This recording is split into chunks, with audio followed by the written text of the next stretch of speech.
much. Thank you very much. Thank you to all of you for being here tonight. This event was originally supposed to be a conversation between me and Charlie. Now it will be a conversation about Charlie. It will be a conversation about his life and what his assassination means for our country. The enemies of civilization, the assassin, as well as the people who excused and cheered him on, thought that they could stop Charlie Kirk's movement. In reality, they have not even stopped his lecture tour.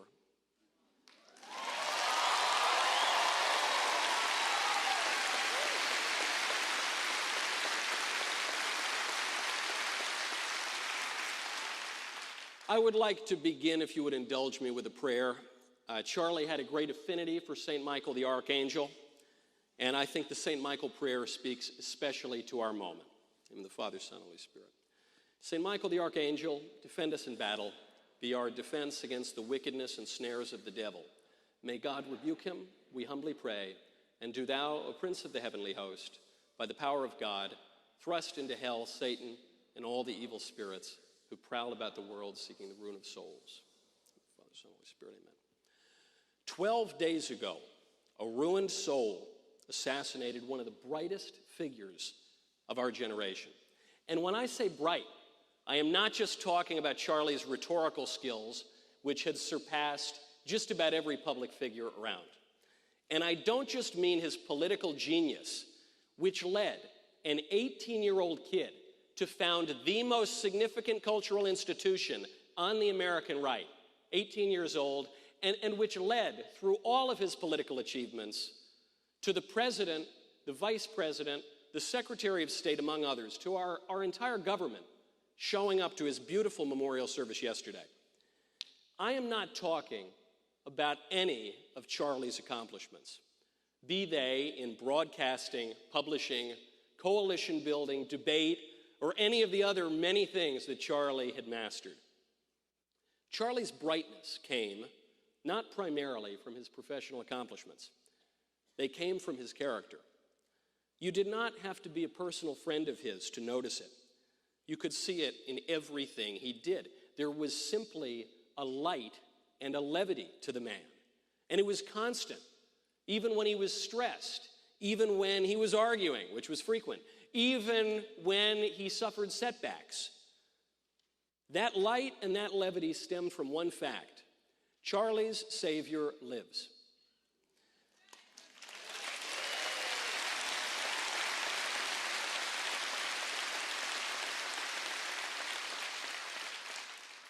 We're mourning Charlie right now. And I think it's right to mourn Charlie. I think it's right to grieve. I have no use for the happy-clappy kind of modern religion that tells us we can't be sad when our friend dies simply because we have faith in his salvation. Death is bad. Murder is bad. People who commit murder need to be punished. People who celebrate murder need to be punished too.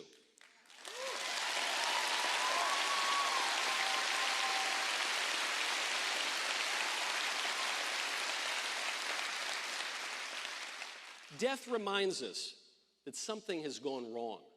Death was not part of the original plan.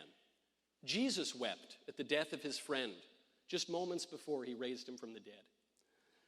We can know that in everything God works for good with those who love him, who are called according to his purpose, while still recognizing the difference between good and evil. We can entrust Charlie's soul to our Lord Jesus Christ, as Charlie always entrusted himself, while still knowing that his assassin took something from us that he didn't have to take. What the assassin took was not even Charlie. He could not have taken Charlie. Charlie belongs to God, as do we all. What the assassin took from us, more precisely, is what we imagined Charlie's future would be. That is part of what makes death so shocking. The realization that our plans are not guaranteed. Man plans and God laughs. But, we say, he was going to do this. Oh, she was going to do that. We were going to speak at the University of Minnesota together. We weren't, actually. We do not have ultimate control over those things. Everyone who knew Charlie, and many people who did not know Charlie personally, knew that he would be president one day. We knew it. We knew it.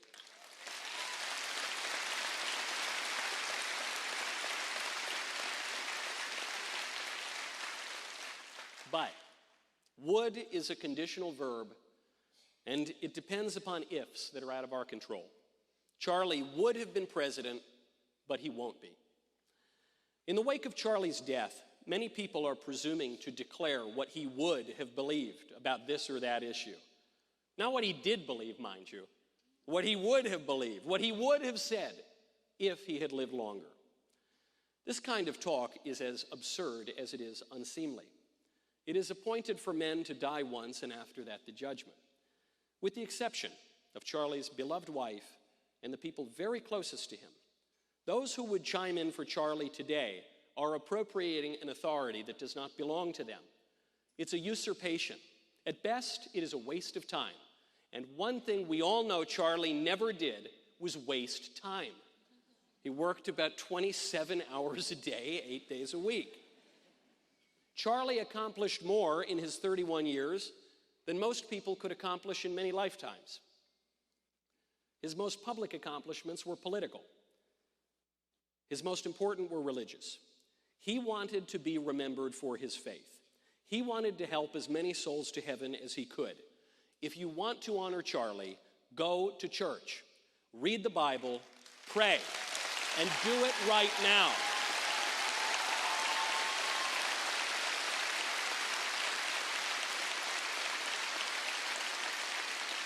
Do it right now. Do not wait. Now might be your only chance. Many people I've seen are doing just that. I saw it myself last Sunday.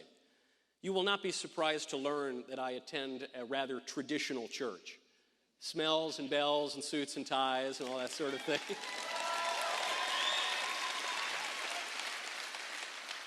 One thing that means is that it's easy to spot someone new.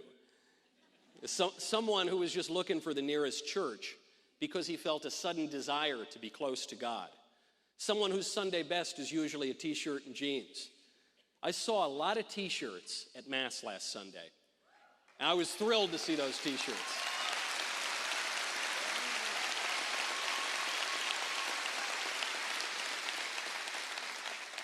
I was thrilled to see those t-shirts. Next week they should put on a jacket, but last week it was nice.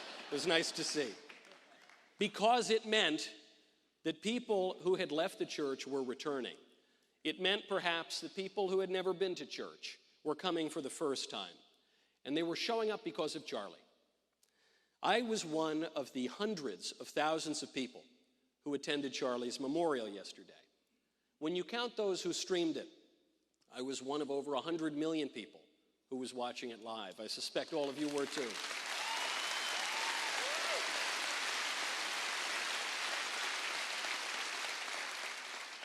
It was a remarkable event in many ways. Two things stood out in particular. First, Charlie's widow, Erica, gave one of the most powerful speeches I have ever heard in my life.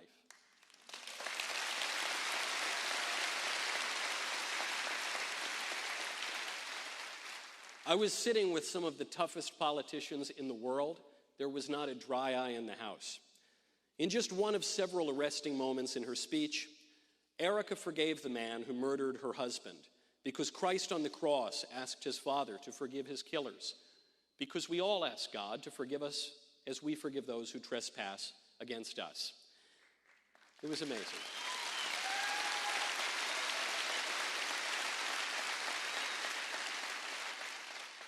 At a time when half the country, it seems, minimizes, excuses, and even celebrates political violence, Erica Kirk gave us a glimpse of Calvary. But the second most striking part of the memorial was that the leadership of our federal government spent 4 hours proclaiming the gospel to the entire world.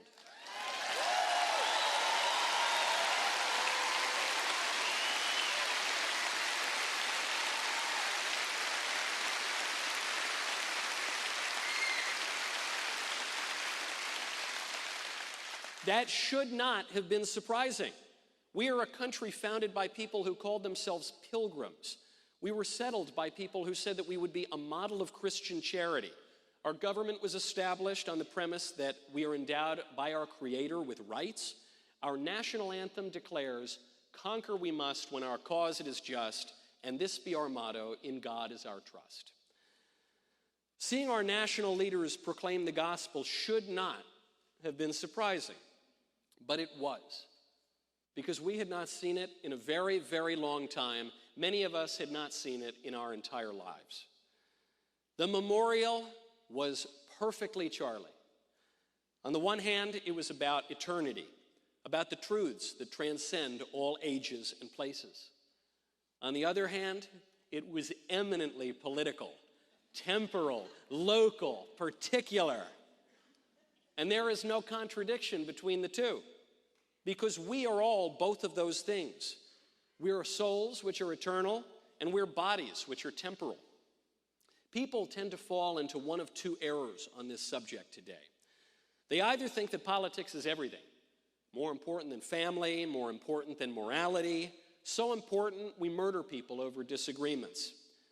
Or they think that politics is nothing, that we should ignore policy fights and debates and keep our pure and precious hands from being sullied in the muck of practical politics. Charlie understood that both errors miss the mark, that we need to keep our eyes on eternal things, that we're never quite at home in this world because we are pilgrims on our way to the heavenly Jerusalem, but also that we are political creatures in space and time, which means that we have to do things, means that our faith will look like something, that we will give a certain shape to our political community, which exists for the common good. So what do we do now? What do we do now? We should forgive our enemies' trespasses, and we should prevent our enemies from trespassing again in the future. Some people seem to misunderstand Christian forgiveness. They think that it's somehow contrary to criminal justice, that it means being a wimp, that it means letting criminals off the hook, that it means anarchy.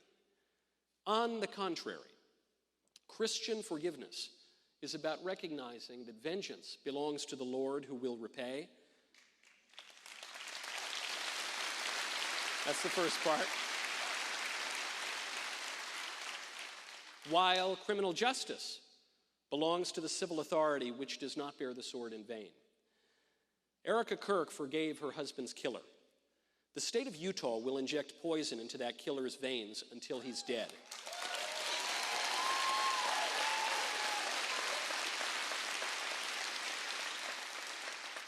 There is no contradiction between those two things.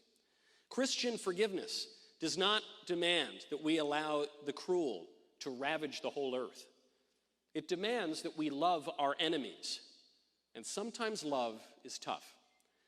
In our personal lives, love means praying for those who persecute us. In politics, love usually means punishing the guilty, both for the protection of the innocent as well as for the good of the criminals. No one benefits from crime, decay, and disorder. Not the rest of us, and not the criminals themselves.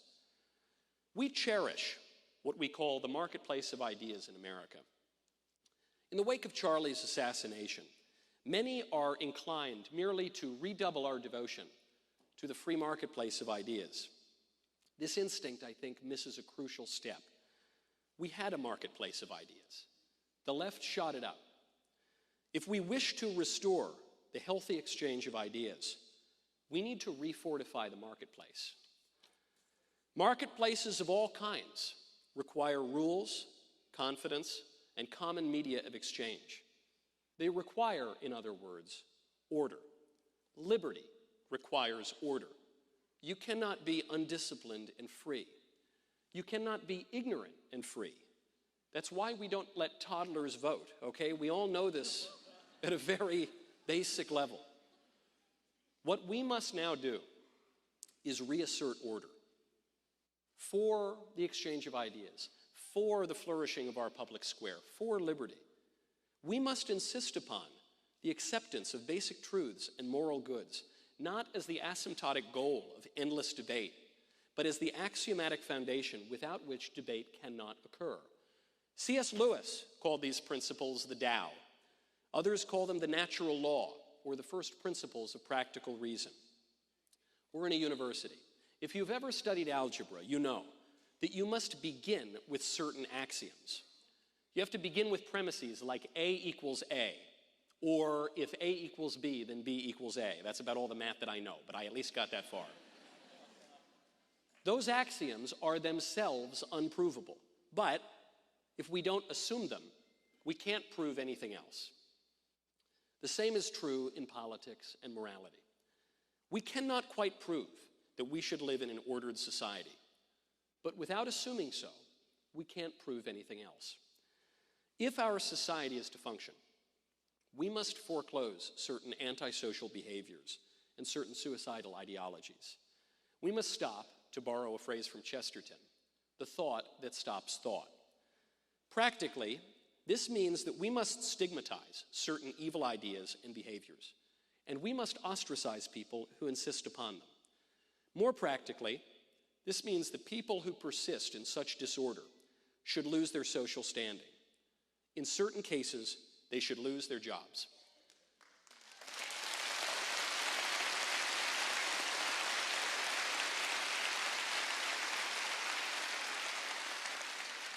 With any political reform, we have to err on the side of caution. But a good place to begin would be with those who celebrate the murder of an innocent man who simply wanted to talk it out. You have to begin from that point. You cannot maintain a hospital if the nurses seek to murder half the patients. You cannot operate a school if the teachers wish death upon the students. You cannot run a restaurant if the customers think that the waiters want to poison them. There must be consequences to heal this national trauma and to reestablish a healthy politics. Those consequences require clarity of vision, courage in our convictions, and an extraordinary amount of God's grace. I believe it can be done. You all who have come out here tonight, despite the threats, despite the hardship, have shown that you all believe that it can be done. The man that we honor tonight gave his life in the confident hope that it can be done.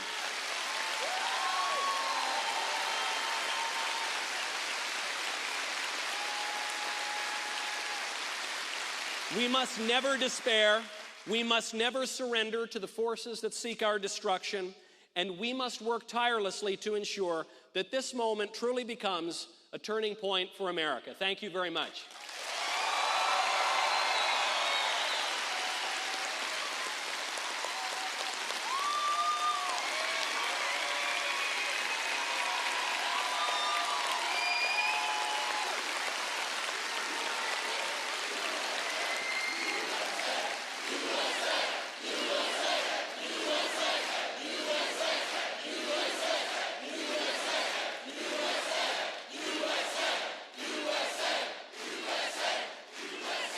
I know I said we shouldn't speak for Charlie. Charlie would have loved that. I think we all know it.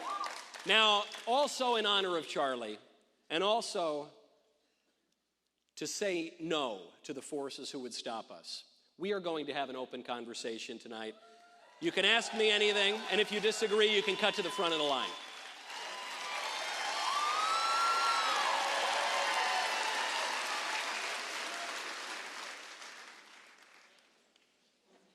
You've lined up already. That was fast. Thank you. Thanks.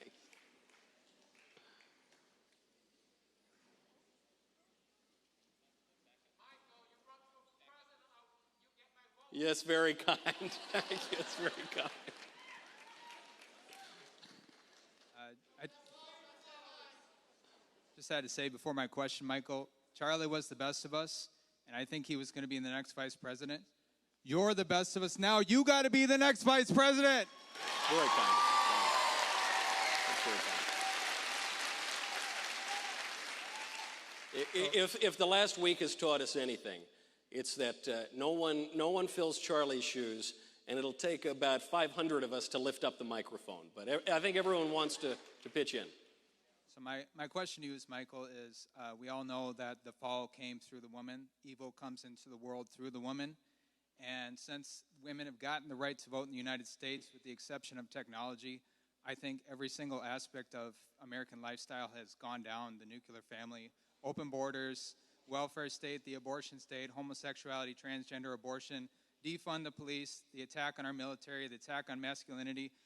I could go on and on. I really do think that we have to have a serious conversation about repealing the 19th Amendment. I wonder what you think.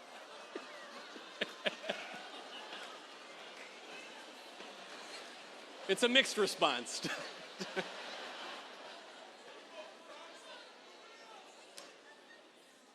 I was waiting for you to add, burnt toast at breakfast was because of the, no, I'm joking. Look, the really hardcore trad conservatives would say that the decay did not begin when women got the right to vote. It's when anyone got the right to vote. That, you can go all the way back to the Garden of Eden. But I actually do have to correct one point. Eve eats the apple first, and then, Adam goes next. But St. Paul blames Adam for the sin entering the world because man is the head of woman, because man is the head of his household. And so I try not to blame women for on their own. But for one reason that the feminists are not going to like, because I think men need to lead the women in their lives also. So it's a way to offend everybody, I guess. But I have a compromise, because I agree. If you look at single women, they vote for Democrats overwhelmingly, although people like Charlie were able to move that vote to 40% of women under the age of 30 voted for Trump in 2024. So we've made progress, but I see your point.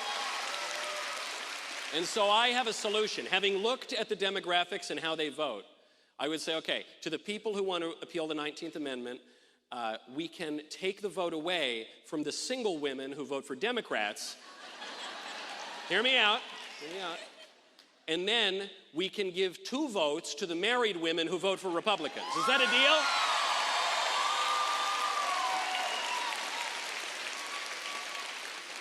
That's called compromise. That's called bipartisanship, I think. Thank you for your question. Can I just say one last thing? Sure. So for 120 years, we had a border, and then in 1920, the 19th Amendment came out, and 4 years later, we had to get the Border Patrol. Just something to think about. No, it's fair. Hey, listen. The 17th Amendment wasn't great either, the 18th Amendment. So I'm willing to, look, I'll lump the 19th in there too. Those progressive amendments. But I like my conciliation on that. I think that's a great. Then we're going to win all 57 states. You're our next vice president, Michael. God bless you. Thank you. Good evening, Michael. I know you've said prior that the summation of liberalism is, I hate you, Dad. And we recently lost a husband and a father, but I know you're a husband and a father, and I love my own father very much. So I've just got a two-part question for you. What is the best piece of advice, one that lives in your head, that you have received from your father? And as a husband and a father, what piece of advice would you offer to the husbands and fathers here and those of us who are to become one soon? The best advice that I've gotten from my father, he gave it to me in words when I was a teenager. I'm sure he won't even remember it, but he's also just demonstrated it in his behavior consistently for my entire life, which is, I was a punk kid. I wanted to fall away from religion. I thought Christopher Hitchens was really clever. And I mentioned this to my father, and he said, yeah, you'll probably come back to it in your 20s or something. You'll return. I said, what are you talking about? I'm so smart. I've figured everything out. I'm 13, and I know God doesn't exist. And he didn't react in a strong way. He just said, yeah, you'll probably come back into it, just a kind of steady pace. And my beloved father has demonstrated this, and I think men really need to demonstrate this at all times. He's kept a real even keel. And maybe it's because he's a wasp. I don't know what it is. Maybe a Sicilian gets up a little bit in my blood. But men need to keep a real even keel, especially in a culture such as ours, which is so emotivist. It's so constantly full of passion and vituperation. I find very few things more nauseating than an overly emotional man. Calm down, get a hold of yourself, discipline your will, act like a man, and lead your family. Thank you, Michael.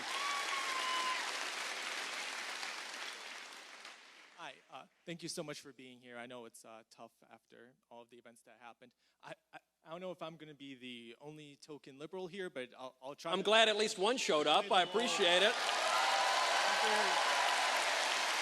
Hopefully there's more. I'll try my best to play that role. So the current administration has engaged in lawfare, cancel culture, and ideological purity tests, and a lot of things that they've blamed the left for doing. I can give many examples, like Jimmy Kimmel's show being canceled. Luckily, it's coming back, but that's kind of. I guess he wasn't canceled, was he? Right, I think you've kind of undercut your own premise. It kind of affects the whole media landscape. So Trump trying to fire the member of the Federal Reserve Board by coming up with charges that aren't even being held up in court. Are they? You sure? Yeah. Okay. Yeah. RFK Jr., just one more example, RFK Jr. firing anyone who disagrees with him on vaccines, firing a 17-member scientific board just because he wants more discussion. What I'm trying to figure out arguments. So my question is, do you agree with these? Do you disagree with these actions, or do you believe that these means justify the ends of the America that you want to happen? I think I'd want a little more clarity on the premise, because just to use your first example, you said that the Trump administration is engaging in cancel culture and the suppression of free speech because the administration got Jimmy Kimmel canceled. First of all, that isn't true. The affiliates got Jimmy Kimmel canceled because he made egregious lies about the murder of Charlie Kirk based on nothing, on public airwaves that have to be licensed from the federal government in accordance with the FCC, which exists to regulate broadcast networks. And it always said things like that. The issue is that 12 hours before he was fired, the FCC head went and said, "Oh, we're going to try to do things they're not going to like. They better change their conduct." Right. They didn't have. But hold on. They didn't have legal measures. All they had was this threat, and using threats to silence opposition. Like if they have a case, if they have a law, if they have a regulation, go for it. There's no regulation. They're just trying to scare him, and that's scary to me. But the problem is, even if that were true, and I'm disputing that claim, but even if it were true that Jimmy Kimmel were fired because the FCC pressured him, he's not fired. His show is back on the air. So that example, I think, totally undercuts the point you're trying to make. When you say that Bobby Kennedy, as the Secretary of Health and Human Services, has changed out some of the personnel, yeah, that's what elections do. That's the whole point, is you elect people, and then the president appoints cabinet secretaries, and they replace them with the people that they want in the cabinet. So that's all the prerogative of the president. None of this is out of the ordinary. Every kind of administration would do it. Sorry, to say that it didn't happen, I don't want to bring a different Trump attempted assassination. Sure, I know that's a bad example right now, but sure, that was unsuccessful, just like firing Jimmy Kimmel was unsuccessful. But it affects our entire culture, our entire landscape. You can't just ignore, say, it never happened and it's fine. Yeah, I don't know that that's the most apt comparison. It would be entirely within the rights and actually the very purpose of the FCC to regulate the broadcast networks, and it's generally frowned upon to murder presidential candidates. So I don't see the equivalence. If they say it's misinformation, like conservatives using misinformation to try to go after political opponents, there's no. But does the ends justify the means? Just because when you say the end, you do it. When you're asking me if the ends justify the means, you're suggesting there's a kind of hypocrisy here. There's no hypocrisy to the FCC regulating broadcast networks. That's the point. There's no hypocrisy to the Secretary of Health and Human Services changing out his staff. That's what he does. They have never done this. They have never done this. Yes, they have. Cabinet secretaries change out their staff all the time. Has not to remove the major broadcasters. I want to have the FCC has this. The FCC has the statutory authority and responsibility to regulate the networks, including in cases of inciting public harm. And by the way, there is no right of a news network to affiliate stations, and there's no right of a news network or a comedy network, so-called, to lie, to tell egregious lies on public airwaves. If Jimmy Kimmel wants to do that on a podcast, he might get better ratings than he does on his network television show, which is in the doldrums, but he has no right to do it on public airwaves. And there's no hypocrisy. There's no double standard. One thing, silencing people for saying lies. What is a lie? What is truth? You know, A lie is the opposite of the truth. And what is truth is what Pontius Pilate asked to Christ before he sentenced him to the cross. It's the line of a cynic that surrenders his reason. He never said anything untrue. He was quoting the governor of Utah who said this person didn't come Jimmy from a Kimmel never different said anything state or untrue? From a different country. Jimmy Kimmel never said anything. That. Jimmy Kimmel said that the shooter was a MAGA Republican, and that's a lie. There's no evidence. One of us, and he quoted by Republicans. Look, we can debate on what. We don't have to debate. It's a lie. It's an obvious and egregious lie. We don't need to pretend that this is complicated at all. The shooter was a radical left-wing activist who inscribed Antifa slogans on the bullets and was dating a trans furry boyfriend. I don't think he voted for Trump. Kimmel lied. The audience turned on him. The affiliates turned on him. He deserves to lose his job. I'm frankly disappointed that he's getting his job again, but I'm confident even fewer people will watch it this time. That's not what I'm saying. I'm glad you understood my point. What are you saying then? I guess I don't understand. You're not, like, engaging with my point. I thought the whole point of this was not. I thought you just said that Jimmy Kimmel didn't lie. Isn't that what you said? I think that's what you said. Jimmy Kimmel didn't. Oh, look. First off, okay. Even if we're not going to go on like every single word and analyze it, but if we're going to put people off the air for lying, that is a dangerous place to be in. That is a dangerous. I don't know. I just think that's what public airwaves do. We already have the right to do it. We should do it. When something is true, because right now. Well, I guess clear. I think. No, it's a sliding. It's a. I think I can get to the heart. I think I can get to the heart of the point that you might be endeavoring to make, which is, you're asking how can we discern the difference between truth and lies? Who's to say what is fit for the public airwaves and what is not fit? Who's to say what is true? And I guess my answer to that, and the traditional American answer to that, is someone's going to say that. You and I can say that. We have a representative government. In principle, we have a self-government. And so we must have confidence in our reason, our ability to discern the difference between truth and falsehood, right and wrong. If we surrender that ability out of moral relativism, out of a squishy kind of cowardice, out of a lack of confidence in ourselves, then what we aren't doing necessarily is surrendering self-government and the entire American project. Many people would like to do that. I'm not willing to do that. I think we can tell the difference between right and wrong, truth and lies. We should promote the truth, we should suppress the lies, and we should have a good country.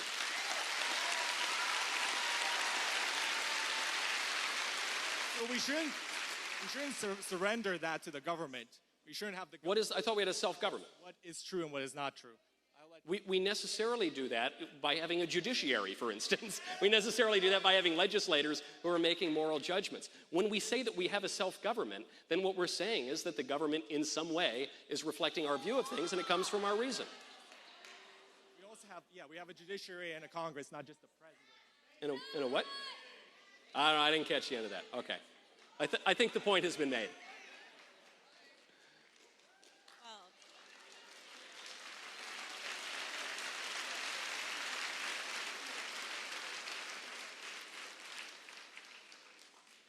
I'm just going to start this out by saying that I wrote this in the end of August, obviously before Charlie's passing. So this was a question for him.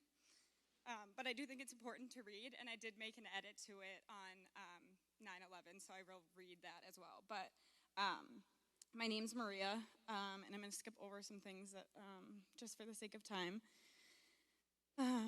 I do believe labels are too emphasized, but in this scenario, I do believe it's important for the context. First and most importantly, I'm a child of God, and I believe that Jesus Christ is my Lord and Savior.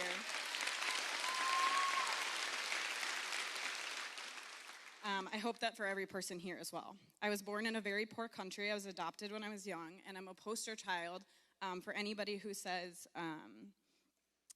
that they should have been aborted. For the left. I'm very pro-life. I was previously, and shockingly, very pro-choice. And I was almost forced into abortion later in life, and I've also had really horrible experiences with Planned Parenthood. To go off of that, my question and you kind of touched on it today, was about the death penalty and being pro-life. Ironically enough, the edit I made to this note on 9/11 was, and I'm going to read this very candidly, but I will censor it. It says, F this, the death penalty is great, and I hope we use it on that guy. F everything. I think many people agree.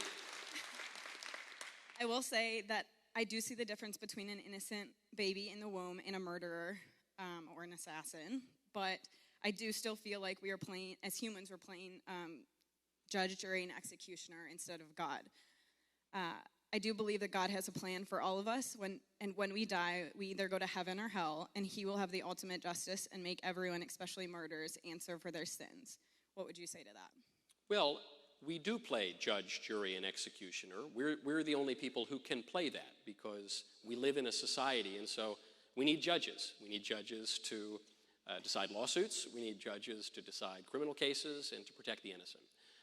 We have juries. We're lucky that we have jury trials in our system.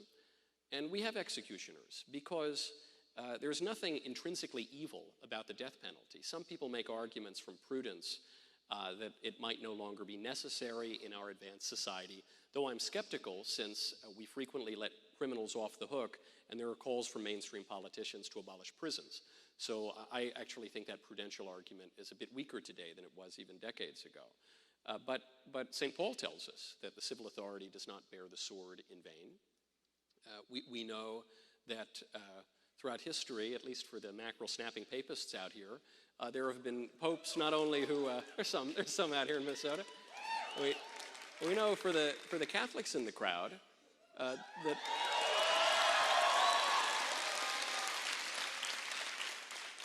we know that there are popes who not only defended the death penalty, but actually carried them out, including Blessed Pius IX, who carried out some 500 executions in the Papal States. So I don't think one could say it's intrinsically evil. I don't think we would call St. Paul a murderer. And it gets to the question of what punishment is for. Punishment has three purposes. The first one is retribution. It's because you do something wrong. We don't put people in prison or on death row simply because they have some bad habits. We could all use a little rehabilitation, I'm sure. That's not the reason you go to jail. It's because you did something. So there's retribution for what you did. The second purpose is deterrence and obviously protecting the public. Maybe we loop that in. But then another purpose is rehabilitation. We want to correct these errors in people because it's actually cruel to the criminals to let them persist in their degradation. It's very harmful to their lives and ultimately to their souls. So we want to correct them. This is an argument that goes back to Plato, if not further back. There's a line from Dr. Johnson who says, "Depend upon it, sir, when a man knows he's to be hanged in a fortnight, it concentrates his mind wonderfully."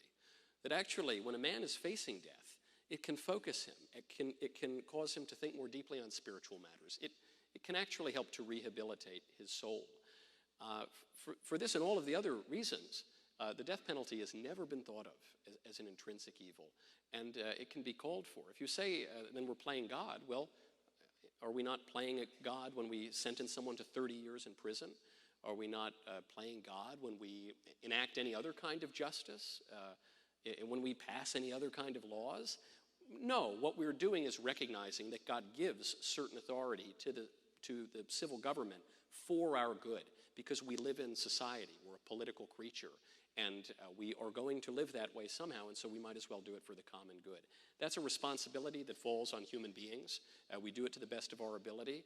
We ask for God's grace in that, but we can't shirk the responsibility, because the alternative is chaos and disorder. And there's nothing Christian about that.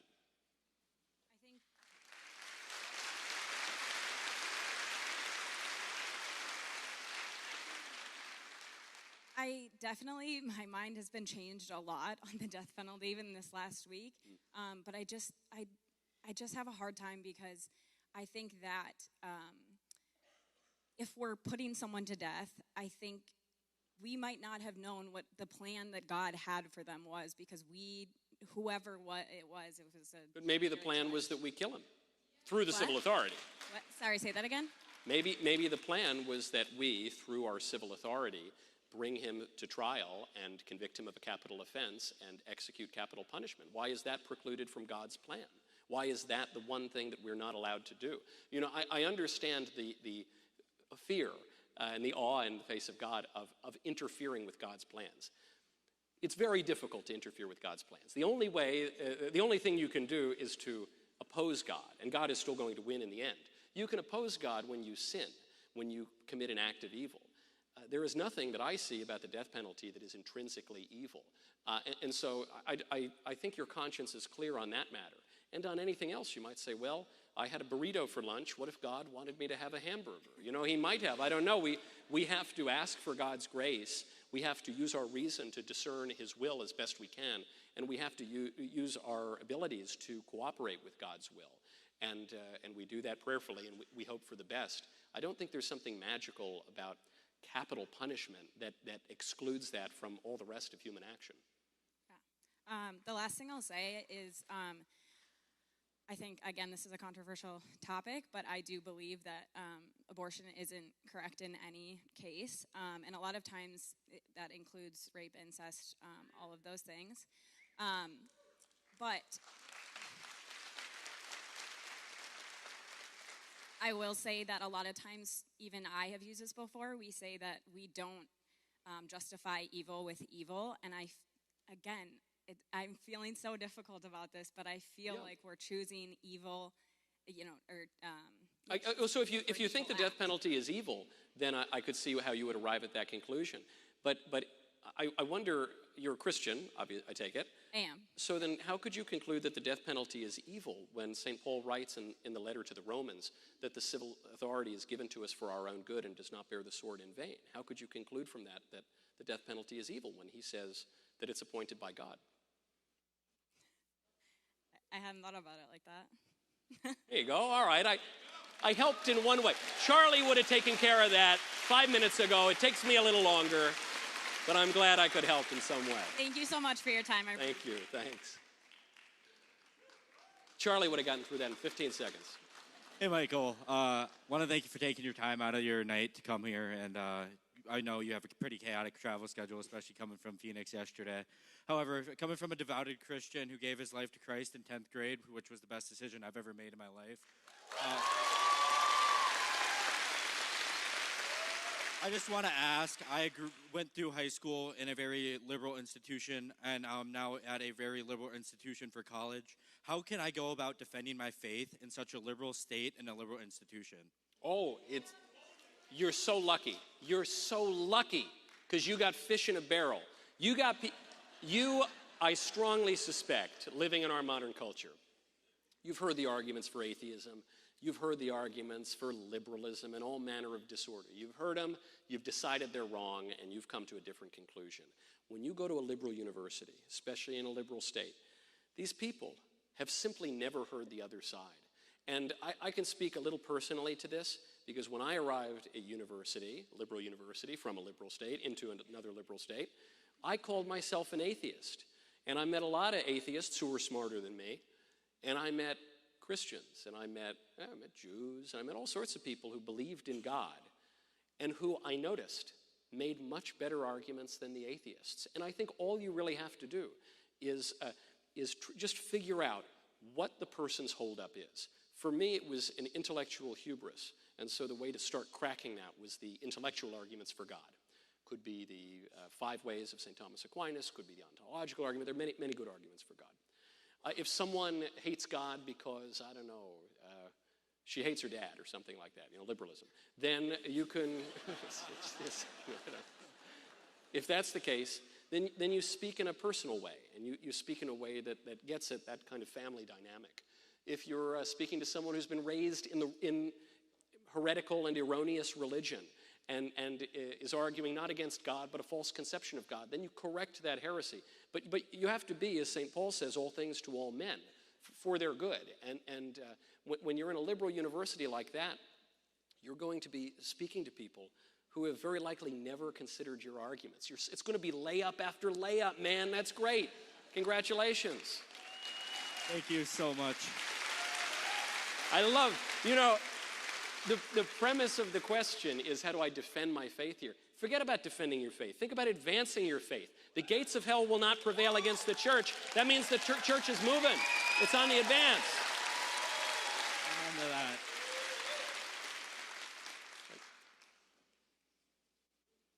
Hi, Michael.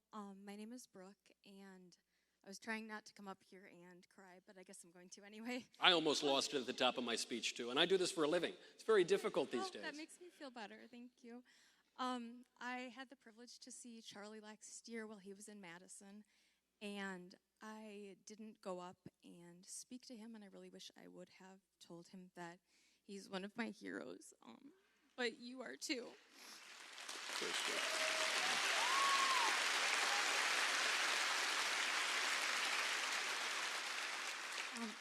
So I just wanted to say thank you for that.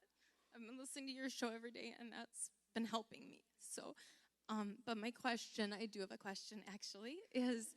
I was just going to leave it on the compliment. That's all. No, it's a good question, though, because I love you. So my question is, in a state that's so liberal, and so many of our churches are really liberal, I'm not sure where I'm supposed to go to find good leadership, because I just went to the Lutheran church where I grew up and where I was confirmed, and they kind of glossed over Charlie Kirk and went straight into talking about like Melissa Hortman and other things that are obviously tragedies too, but they just glossed over Charlie Kirk, and that doesn't align with my values, glossing over somebody who died for his religion. And so I'm just wondering, how do I find a church here? Is it just trial and error, or what do I do? Everyone's just offering suggestions. Come to my church. No, come to my church. Come. I'm no expert on Lutheranism, I gotta admit. However, in my experience as a Catholic, there are plenty of bad homilies and pretty liberal churches with all that sappy music from the 70s and the Birkenstocks, and we don't have to get into it, but it happens. And sometimes the homilies are, half the Communist Manifesto or something, and it's really frustrating. However, in the Catholic understanding of things, which is a sacramental theology, we believe in the Eucharist, the real presence of Christ, body, blood, soul, and divinity in the sacrament. And so, good thing to applaud. So that helps us get through bad homilies. I've been blessed with very good pastors, but that helps you get through bad homilies. And so, with a more sacramental theology, like the mainline Protestant churches, that might help you through bad homilies.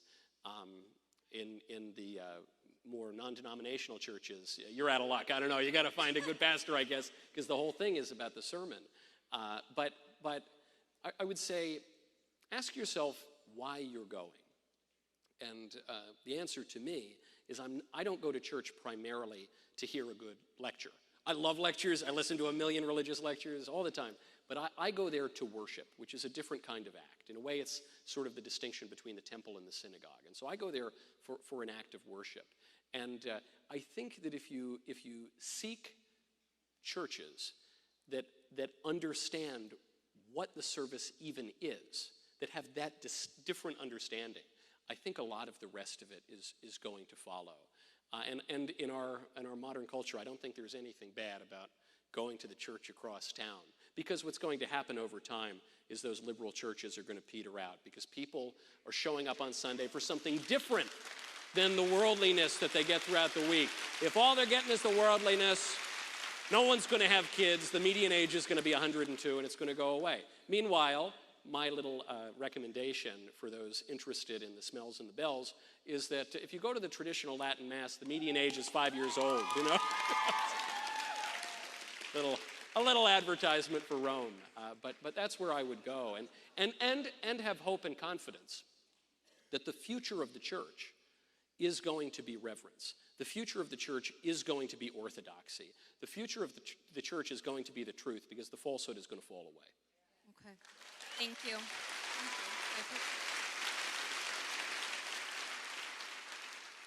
Hey, Michael, I just want to thank you for coming and speaking here today. I wanted to give you a hug. I'm sitting in the front row, and I could see the tears in your eyes, and it made me really teary-eyed. So thank you for coming and speaking. Why would you blow my cover like that? I was trying. Come on, man.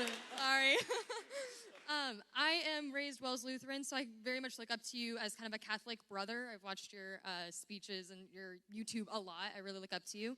And as a Lutheran, I believe that it is in the best interest of your faith to get married young. I'm 18. I'm engaged. I'm getting married in January. Wow. Who's the lucky guy? Is he... He wasn't able to make it, but he really wanted to be here. Leave him. Leave him. If he... You've made a terrible decision. You're too young. He's working for our future, so I think that we can give him a pass. That's good. That's good. That's fabulous. Wow. That's great. It all works out in God's providence. I'm not one to question things. But if my wife and I had one regret, it would be not getting married earlier and not spitting out 150 kids. But if you get started if you get started soon, man, you're gonna have a litter of them. That's great. You're gonna repopulate Minnesota. Like,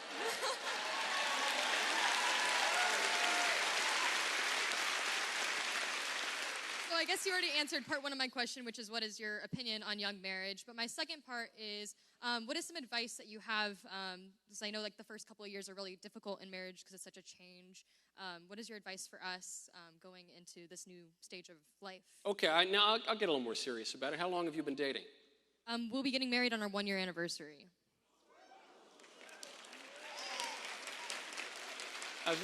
I kind of wish the fiance were here. I'd grow. So, what are your intentions with my Lutheran sister? What is? He's also Lutheran, raised by a Lutheran pastor. If that gives you any. Wow. Okay. So, and he's got a job. Yes. How old is he? He's going to be 21. 21. Okay. So one of you can drink legally. That's good. You get a glass of champagne at the wedding. That's good. Okay. And he's got a job. Yes. He's balanced. Mm-hmm. He's not a lunatic. No. What do your parents think? My parents are in support. What do his parents think? Absolutely in support. Yeah, all right, man, go for it. That's great. I look forward to the invitation. I love it. That's great. Can I give you, I tell you what, I'm not even going to give you my own advice. I asked advice of my friend Andrew Clavin, my colleague at the Daily Wire, when I got married. And because he's about 150 years old, and he got married before women could vote, actually. And Drew, I said, Drew, what advice do you have for getting married? And I'll give it to you. It's a little bawdy, but you're an adult. You can, okay. So the advice is, first, throw out feminism. Just throw it out. Modern feminism, get rid of it. It sounds like that's not a problem for you guys. The second bit of advice, and this is very, very important, don't sleep with other people. And then basically you'll be good. That's it. Stay together. Understand marriage as a real unit, indissoluble, till death do you part. You're in this thing. I have the Michael Knowles prenup. This is my suggestion, is you sign the prenup, and it says whoever initiates the divorce loses everything. That's my kind of prenup. You're not getting split up. You're going to have 1 million kids. You're going to be open to life the whole time. You're going to work as a team. The husband is going to lead. He's going to love the woman. The husband might be the head of the household. The wife is the heart of the household. You're going to grow old together, have zillions of children, and I look forward to seeing it. Thank you so much.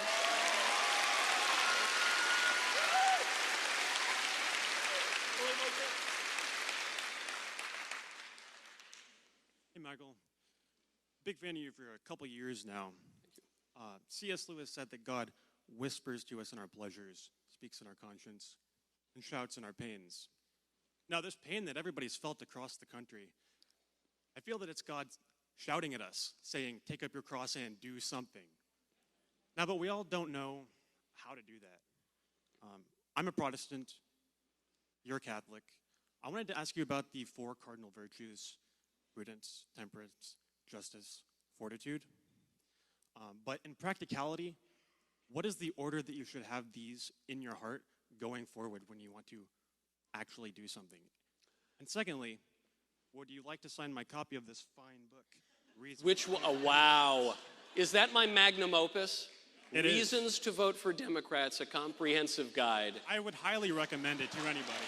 260 blank pages. I would love to sign that. I would.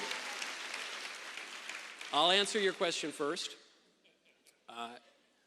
The virtues speak to different aspects of life.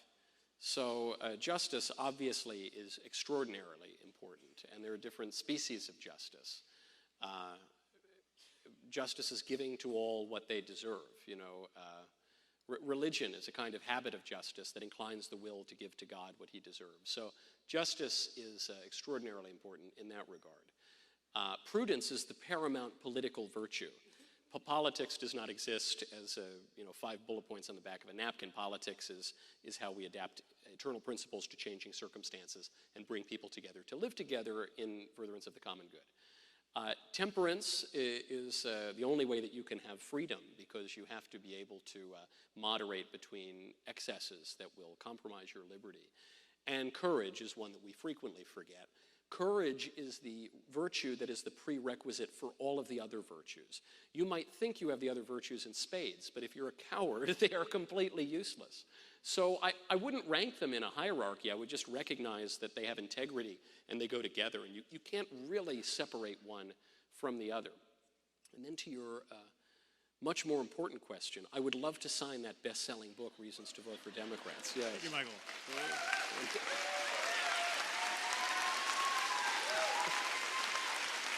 That man is a scholar. Thank you, sir. That's great. What's your name? Wyatt. Okay. Wyatt, thank you for reading my scholarly tome. There you go, pal. Thanks.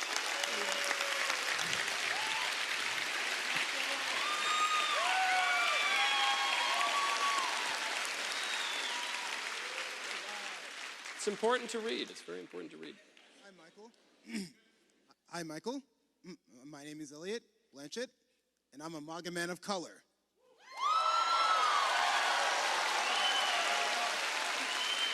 And I just say, it is such an honor to meet you, sir. That's very kind. The pleasure is all mine, because you're not only a MAGA man of color, you're a MAGA man of colors. You have the red, the white, the blue on that beautiful shirt, as well as the melanin.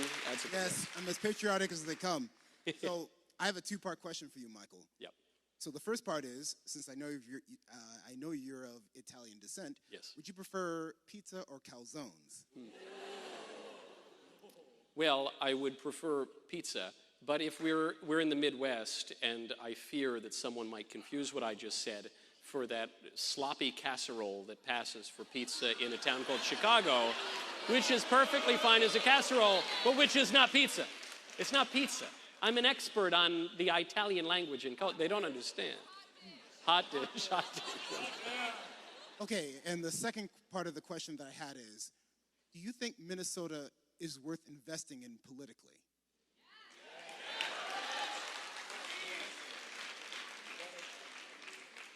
There are recent problems with Minnesota that have created, obviously the influx of mass migration, which has brought crime, and all of the rioting and looting in the year of our Floyd some 5 years ago, and all. But it's not. People are silly to blame that problem so recently. In 1984, Ronald Reagan won 49 states. The only state that did not vote for Reagan was Minnesota. So the problems of Minnesota, they go back a very long way. But is Minnesota worth investing in? The answer, and I got to channel my inner Charlie here, is obviously yes, because we don't want to just win by a little bit, and we don't want to just maintain the status quo. We want to advance, and we want to win it all, and we want to bring the whole culture back and make the whole country great. So yes, it is. Absolutely. It's one of our states, and we got to bring them over. Thank you, Michael. God bless you. Thank you. God bless you all. Thank you. You as well.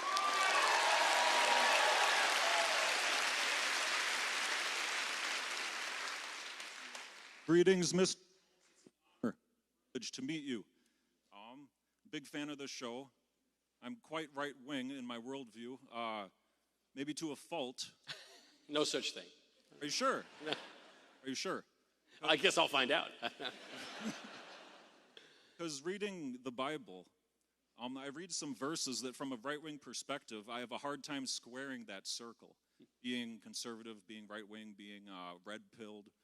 and squaring that with some of these what seem to be very liberal teachings of Jesus and Paul in the New Testament. And I have one verse here that really stands out to me. It's from the Sermon on the Mount, Luke 6:30. Please try to find all the context that you can, but it's the Sermon on the Mount, so the context is the same as turn the other cheek, love your enemies. Everyone's heard those, but no one seems to talk about Luke 6:30, where Jesus says, give to everyone who begs from you, and from one who takes away your goods, do not demand them back. Yes. I've tried to get all the context I can. I've tried to steelman it, and I can't square that. Give to everyone who begs from you. Seems to be unconditional. It's not just give to Christians who beg from you, give to people in your community. It says give to everyone who begs from you. If I did that, I'd be broke. We'd all just be living in a commune. We'd all be living in a commune if everyone followed that, And then Except the people you gave to, they'd be living it up on an island somewhere. Maybe. Right. Yeah.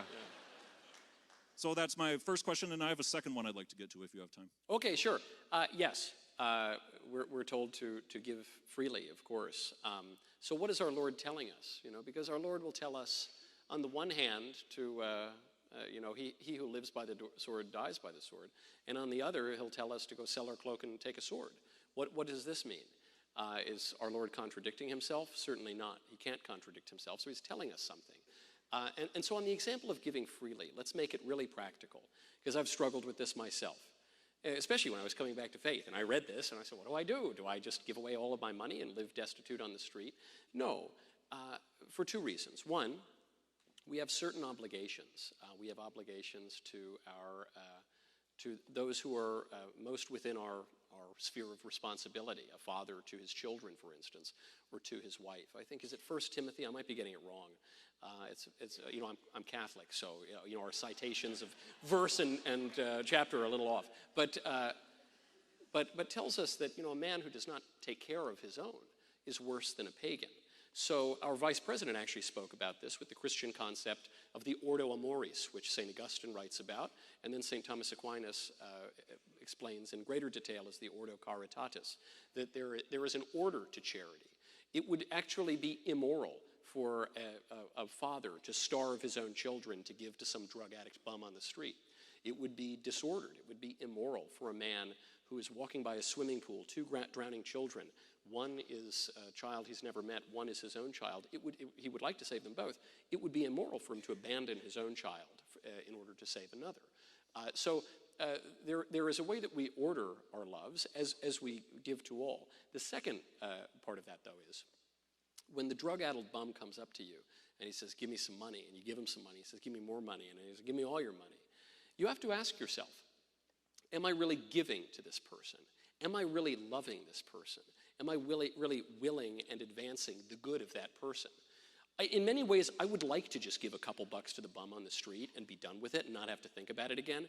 But I know that giving a couple bucks to the bum on the street, in many cases, will be bad for that person, because he's going to go take it and he's going to go buy drugs or he's going to go drink.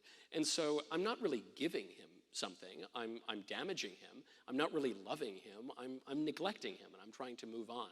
So we're called to give freely, but giving doesn't only refer to our money. We can give of our talents. We can give of our loves. We can give of our care. That, I think, is how you have to begin to understand those verses.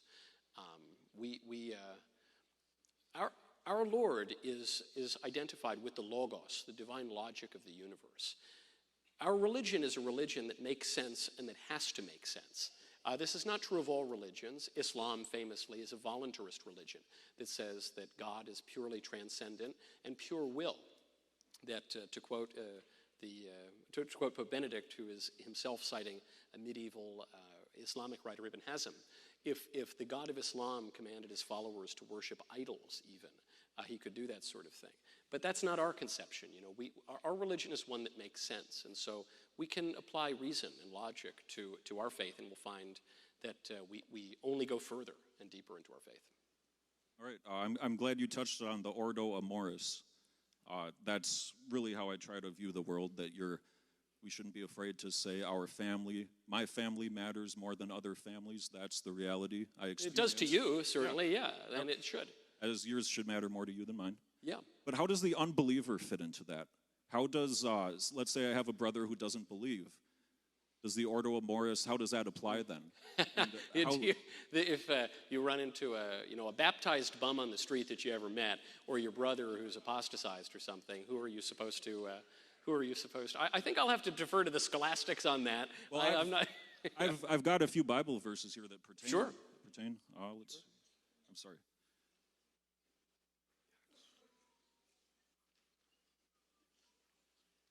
If anyone comes to It's one of those very small print Bibles. I have one of those too. It's very hard to read. I wrote down a bunch here, and unbelievers. Here we go. 2 Corinthians 6:14. Do not be yoked together with unbelievers. Just don't be yoked together with unbelievers.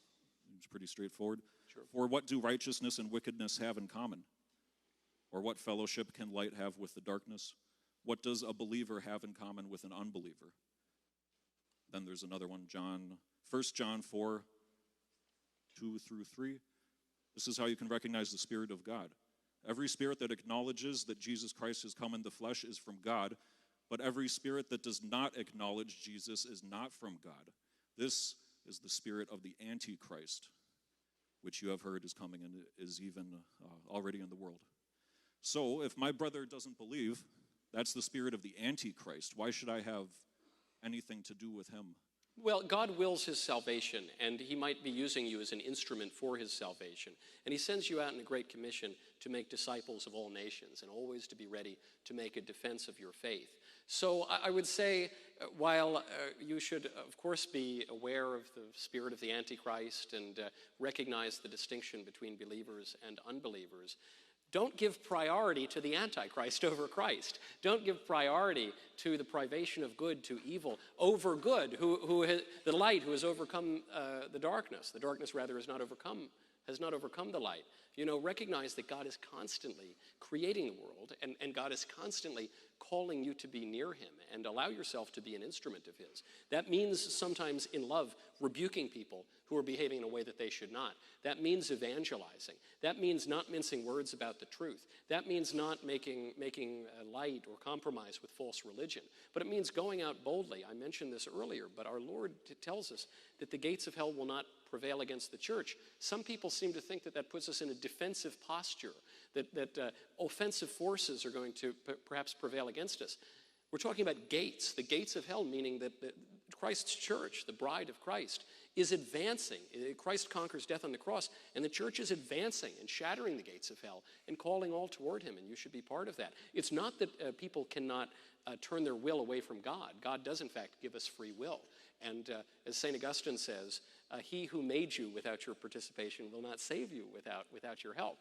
We do have free will, but don't underestimate the grace of God, and don't resist being an instrument of it for everyone's good, especially for your brother. That's a hypothetical brother.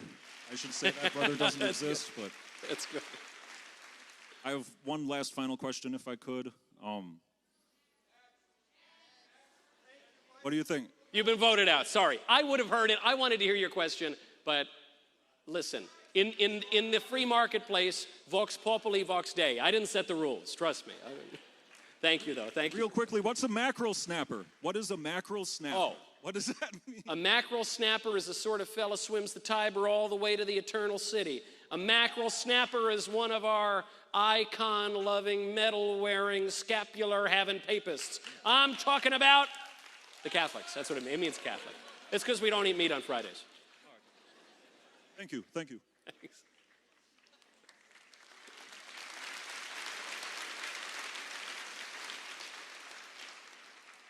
Thanks for being here today. So I'm going to preface this first off because I have lots of Catholic friends, but from an Orthodox perspective, because I'm Orthodox, you've previously said before that Orthodox people should just move on and accept the Pope and become Catholics. The time has come, yes. But the time has come.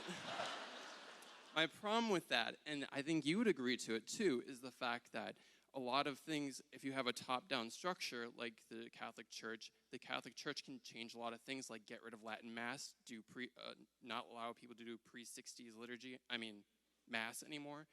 And with the structure that the early church was set up, it was supposed to be the first among equals. So Rome would decide the decisions if they could ultimately not actually come up with an agreement together. So what would your reconciliation look like if the Great Schism were to be mended? Spoken like a true Orthodox, eh? I actually don't think the positions are as far apart as they necessarily seem. You grant that at the very least, the Bishop of Rome was always understood to be the first among equals, and was said to, we would say, have primacy, and as this develops, as doctrine must develop, is understood more clearly. But already from antiquity in the apostolic age to be the pontiff, because that is where Peter and Paul both go, and that's where they die. And you read this in the writings of the earliest Christians. So I don't think we really disagree on that point. So then how did the schism happen? I think the schism happened more for politics than it did for theology. And it was backfilled with theology like the Filioque controversy and all the rest of it. But I think that what you had as a development politically is that in the West, the Roman Empire fell.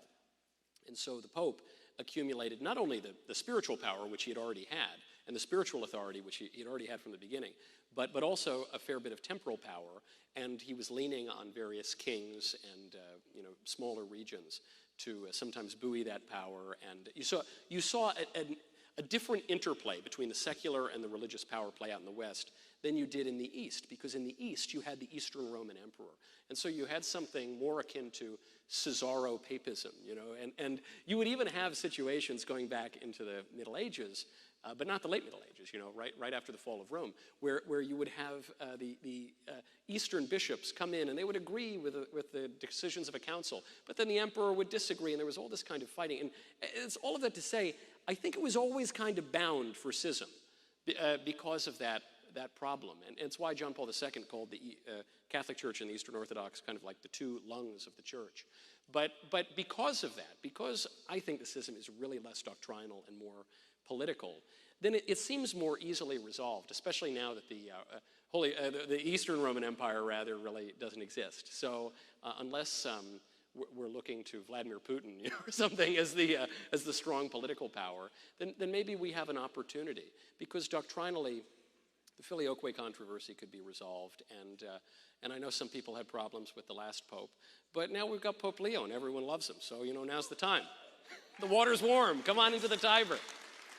I guess the problem, though, that I have is Latin Mass. It was not allowed by the previous pope. He was stuffing it out in a lot of locations. And your Mass has changed since the 1960s. You don't face... I've got an answer for you. You don't face east. You face... I've got an answer for you. We do, there are different rites of the Mass within the Catholic Church. So there's a Byzantine rite, which is rather similar to the Eastern Orthodox service, and which a lot of Catholics went to because they don't like the new Mass with the happy clappy guitars and all the rest of it. As for the traditional Latin Mass, it's true parts of the Church tried to suppress it.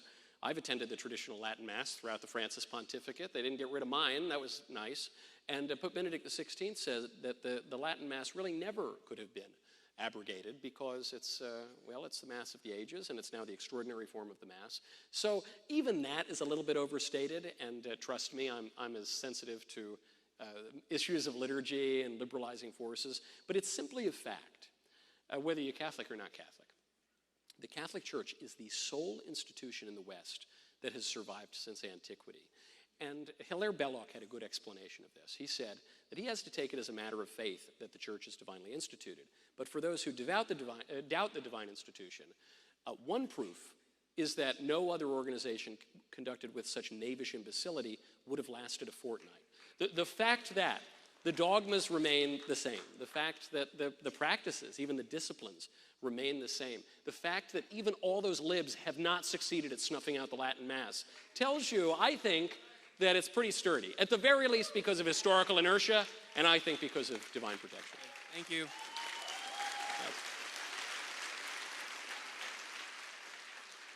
Also, I can't go Orthodox because I can't grow a beard, so I would not be welcomed.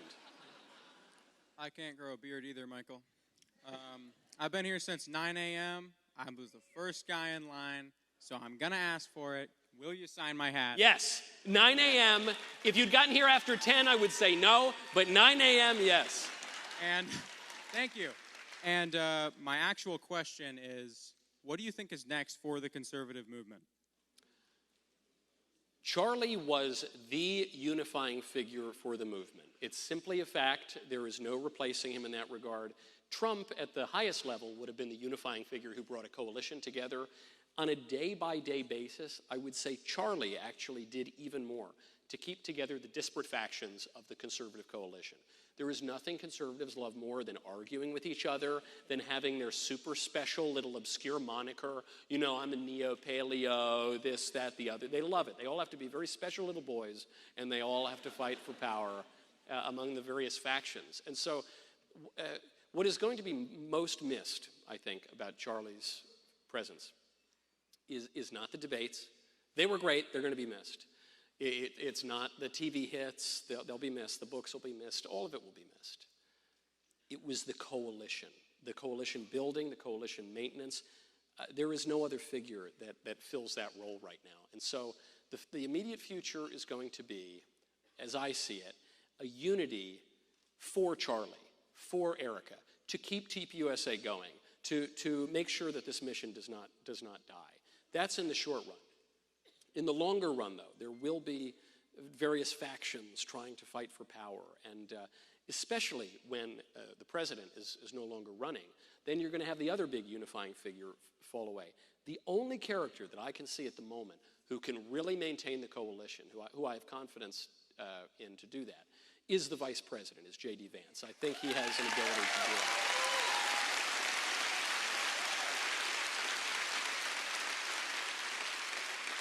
Which is a big responsibility. You know, he has other matters on his plate right now, too. But that's what's going to have to happen, because the biggest threat right now is that without that single figure that we were all friends with, who could really hold it together, things could spin off in different directions. We have to make sure that doesn't happen. Now I'll sign your hat. Hello. Oh, thank you. Wow. I got my own pen. I don't even need that pen. They brought me my own pen. Isn't that? That's good service, huh? There you go. Thanks.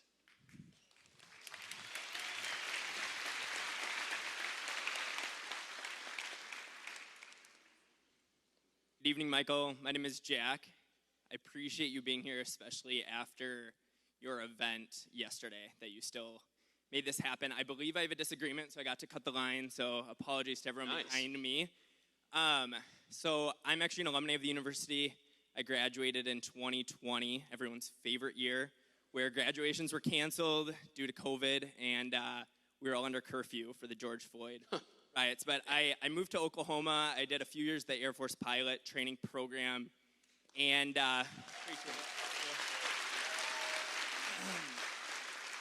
ended up separating early, though, to pursue the adoption of 5 Afghan refugee boys, and we went through the roller coaster of the immigration process just 3 days ago.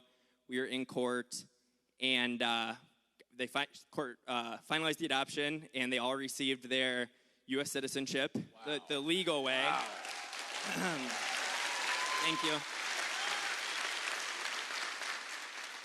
So, but in regards to the disagreement, kind of circling back to the point of Minnesota and not investing, you brought up the point of migration into the state and the immigration. And I think 2 of the large populations here are the Somalian population and the Afghan population. And that goes back decades, right, of these people coming to the state and coming to our country.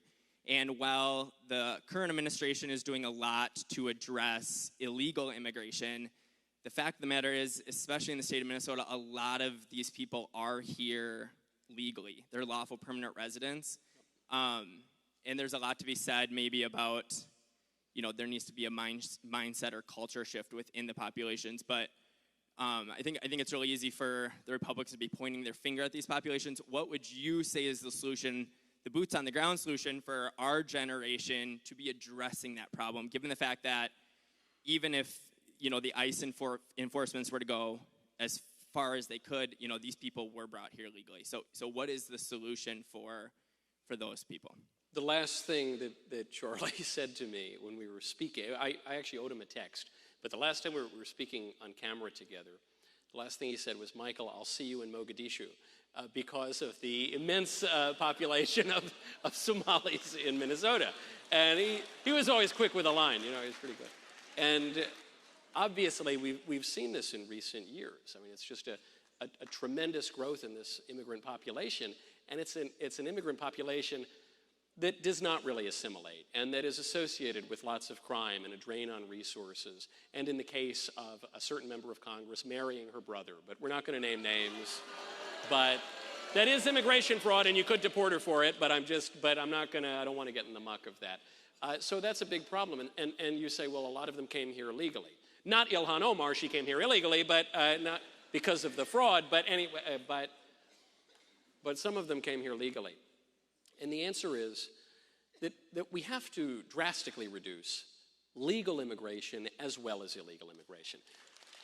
Not because we don't like the people, not because these are bad people necessarily, some of them are, but because no country can absorb an unlimited number of a foreign population. It's simply not possible. It's no knock on them. It just does not work. And so in the case, you mentioned you've done this very charitable act. Thank you so much. You've done this really charitable act of adopting young boys from a foreign population. If someone comes here at a very, very young age, the odds that they are going to assimilate to the culture, especially being raised in a family from that culture, are pretty good. If someone comes here at age 30 and it's an economic migrant and they don't want to learn the language and they don't want to assimilate and they're going to live in their own ethnic enclaves and commit crime, it's just not going to happen. And so we have to drastically reduce immigration because immigration is not a right for anybody, exactly, and it's not just about ticking up GDP. And America's not just an idea, it's a real country. And real countries have real traditions and have real peoples and they have real places and geography. And so we have to be able to acknowledge that. And we have to be able to say, look, we're a country that at various times has let in a lot of immigrants. We're also a country at various times that has basically stopped immigration for large swaths of American history. And now I think we're kind of in one of those times. And so, and I would say my boys are maybe the exception to the rule. They have a Trump 2024 now we're talking. Still hanging in their Bring more then. Bring more. Right. Muslim boys, right, growing up in a very small town, conservative town. But so what I'm hearing from you is it's very much a go-forward strategy. But coming back to maybe my original question of what's the solution, though, for current state, Twin Cities, the population is here. Say we don't let anyone else in. They are reproducing at a rate much faster than, maybe with the exception of the Catholics, but much faster than most people in this city. So what is the strategy in order to try to inspire these people to assimilate here, rather than just kind of pointing our finger and saying it's a problem? Right, well, someone just suggested everyone else needs to have more babies. That's a good suggestion, I agree. But also what you have to do is you have to enforce the law. So the Somalis who are here, for instance, who are committing all sorts of crimes, they need to be arrested and they need to be punished for those crimes. The Somalis who have committed immigration fraud, not naming names, they need to be let go from their places of employment, even if it's the U.S. Congress, and they need to return to their country of origin. And so you can enforce the law in a just way that's not capricious or arbitrary or ex post facto. But one of the big problems is when someone is here legally or they do gain citizenship, there's not really much you can do. And so you do have to look forward, and you have to more seriously weigh the consequences of letting these people in the first place. You could go a long way by simply enforcing the law here and by refusing to accommodate the eccentricities of their culture, forcing them to learn English, making it a requirement that you assimilate in order to access public services and resources. That's one way to do it. You add a lot of pressure, and when you add all of those incentives together, suddenly it turns out people begin to react to them. The problem is for decades, we have had all of the wrong incentives pushed by all sorts of terrible politicians who were giving up the public good in order for their own private interests to advance. That was especially true in Minneapolis and Minnesota. It's true throughout these Democrat states and cities. That's why it's so important to take concrete political action in order to change it. This is something I know that our dear friend Charlie would have done. What made him so valuable, one of the things that made him so valuable to our country is he didn't just pontificate. He wasn't just some bloviating talking head. He wasn't just an idea man. He actually brought things to bear for real political effect. He'd go out to those populations that could be convinced. he'd pull them over to vote for the right guy. He would move the Republican Party to the right on certain issues, including on immigration. He would win the elections. Susie Wiles said yesterday he made the winning difference in 2024. He would go out there to win the elections, to amass the political power, to wield the law in a just way, to begin to move our country back to something that is recognizable and desirable, and show at the very least that that can be done. We can do it. We don't need to throw up our arms. We don't need to say there are too many Somalis or whatever and now the country's over. It's not over. It's a strong country. It's a great country. The bones are there. The muscle is still there. We can do it. We have to want to do it. We have to be committed to doing it. And I think in part we have to do it to honor our friend. Thank you so much for the question. Appreciate that. Thank you. Thank you. Thank you. I'm seeing we're out of time. Do we get another question? No, that was our last one. That was our last one. Darn. Wonderful to be with you all. Thank you so much for your courage showing up tonight. Thank you. Wonderful to be with you.